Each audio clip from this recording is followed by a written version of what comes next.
ایک شخص تھا تو وہ روزانہ بکریاں چرانے جایا کرتا تھا جنگل میں۔ روزانہ کیونکہ اس نے جانا تو وہاں ایک شیر تھا، اس کے ساتھ اس کی دوستی ہو گئی۔ اچھا اب دوستی بھی ہوئی تو شیر کے ساتھ جو کہ بادشاہ تھا جنگل کا، اب بادشاہ کے ساتھ دوستی ہو گئی۔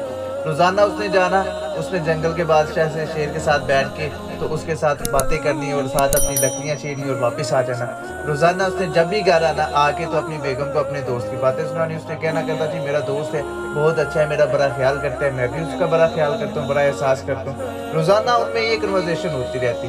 تو ایک روز وہ پھر واپس جب آیا تو بیگم کو بتا رہا تھا، تو بیگم نے کہا کہ تمہارا اتنا اچھا دوست ہے تو تم اسے کیوں نہیں گھر پہ دعوت دیتے، کیوں نہیں بلاتے کھانے پہ؟ اس نے کہا چلو ٹھیک ہے، ایسا کرتا ہوں کہ میں آج جب صبح جاؤں گا تو پھر اسے پوچھوں گا اور اسے بتاؤں گا کہ تم نے گھر کھانے پہ آنا ہے، سو میں اسے انوائٹ کر دوں گا اپنے گھر۔ وہ چلا گیا اگلے دن جا کے، تو اس نے کہا کہ میں نا تمہیں کھانے پہ بلانا چاہتا ہوں۔ اس نے ایکسیپٹ کر لیا، اس نے کہا ٹھیک ہے میں آ جاؤں گا۔ وہ خیر اگلا دن ہوا، وہ جب آیا گھر واپس تو اس نے کہا کہ صبح وہ آئے گا۔ اس نے اب بیگم نے پوچھا کہ وہ شوق سے کیا کھاتا ہے کھانے میں اس کے لیے اس کا من پسند کھانا تیار کر لوں گے۔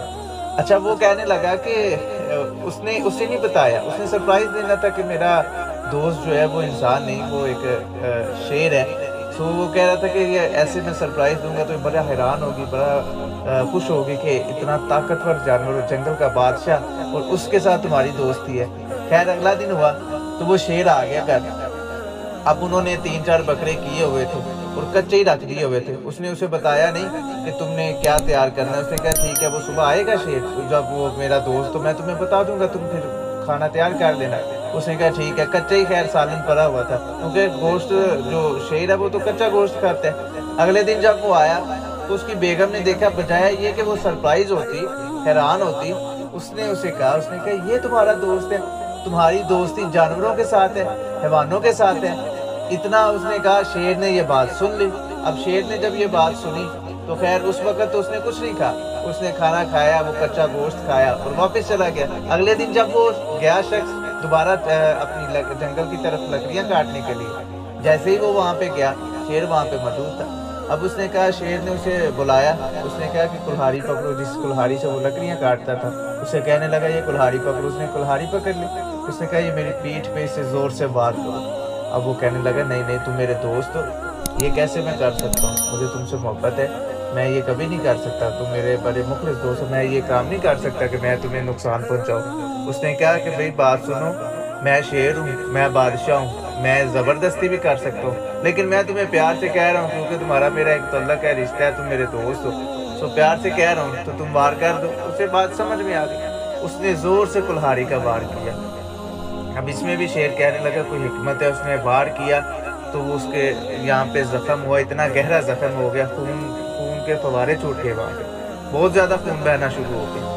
خیر وہ شخص واپس آ گیا گھر، 6-8 ماہ گزر گئے، روزانہ اس نے جانا، اس نے لکڑیاں کاٹنی، شیر نے پاس بیٹھے رہنا، روزانہ یہ عمل رہا۔ جب 6-8 ماہ گزر گئے تو وہ شیر نے اسے بلایا، اس نے کہا ادھر آؤ بات سنو۔ گیا، اس نے کہا کہ دیکھو ذات، تم نے جہاں مجھے زخم دیا تھا، جہاں کلہاڑی کا وار کیا تھا، وہ زخم دیکھو، اس کا نشان کہاں پہ، وہ ابھی تک برائے کہ نہیں۔ اس نے خیر وہ دیکھا، بال شال اٹھا کے دیکھا، اس نے سارا چیک کیا، وہ زخم تلاش کرنا شروع کر دیا۔ اس نے کہا کہ یار یہاں تھا، یہاں تھا، یہاں تھا۔ اس نے کہا مجھے تو سمجھ نہیں آ رہی، زخم کا تو نشان بھی نہیں رہا۔ اس نے کہا دیکھا جو تم نے مجھے زخم دیا، جو ظاہری وجود پہ، جسم پہ زخم دیا تھا، اس کا نشان بھی نظر نہیں آ رہا، وہ تو بڑھ گیا ہے، لیکن جو تیری بیگم نے اس روز، جس دن تم نے میری دعوت کی تھی، اس روز جو اس نے مجھے زخم دیا، وہ آج بھی میرے دل پہ موجود ہے، وہ زخم نہیں کبھی بھی جائے گا۔ لہٰذا دوستو یہ بات سنانے کا مقصد یہ ہے کہ کبھی بھی کسی کی دل آزاری نہ کرے، کیونکہ ظاہری زخم تو بڑھ جاتے ہیں، لیکن جو دل پہ چوٹ لگتی ہے، جو دل پہ زخم آتا ہے، اس کی مرہم کوئی نہیں، اس کی دعا کوئی نہیں۔ اللہ کریم ہم سب کو عمل کرنے کی توفیق عطا فرمائے۔